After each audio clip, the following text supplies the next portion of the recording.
Some books seem pretty simple when you first read them, but these stick with you. Lois Lowry's 1993 novel, The Giver, is absolutely one of those. On the surface, it's a straightforward story, but underneath, it's asking some massive questions about our world, our choices, and really what it even means to be human. So let's start with a big one. What would you be willing to sacrifice for a perfect world? I mean, a world with absolutely no war, no hunger, no pain. Sounds pretty amazing, right? But what if the price for all that safety was your freedom to choose, your ability to feel deep emotions, to see color, or even to fall in love? That's the huge dilemma at the heart of The Giver, and it's the question we're going to dig into. All right, so let's dive into this world. We follow a 12-year-old kid named Jonas. He lives in a place they just call the community. And at first glance, it really does look like a utopia. Everything is perfectly ordered, it's predictable, and it's incredibly safe. So how did they pull this off? Well, the whole society is built on one core principle: sameness. To get rid of conflict, the leaders, called the elders, just eliminated everything that could possibly make people different. That means no different races, no unpredictable weather, goodbye snow days. And probably the most jarring thing of all, nobody can even see in color.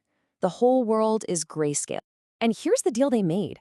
I mean, look at the benefits. In exchange for giving up all that difference, the community gets total security. There's no war, no poverty, no fear. But then you see the price tag on the very last line. No choice. Your job, who you marry, your family, it's all decided for you. So the big question is that a price worth paying?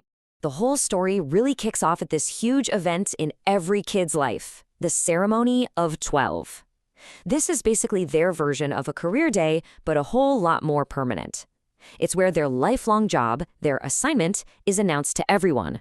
So Jonas is sitting there watching his friends get assigned to be pilots or doctors or caretakers, and then it's his turn. But he doesn't get a normal job. He's selected for something totally unique and kind of mysterious, the next receiver of memory. Nobody really gets what it is, just that it's a huge honor, and, as he's about to find out, a huge burden. So as the new receiver, Jonas has to start his training. He meets with the current one, this wise old man who tells Jonas, just call me the Giver. And the Giver's whole job, it turns out, is to hold all the memories of the entire world from before sameness was put in place. All the memories that everyone else has been completely shielded from.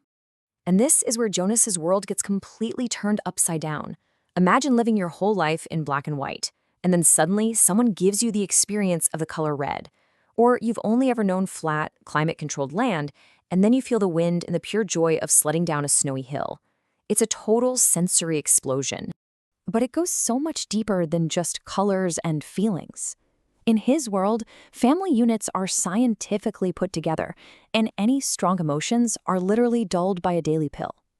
But through the memories, Jonas gets to experience something he never knew existed.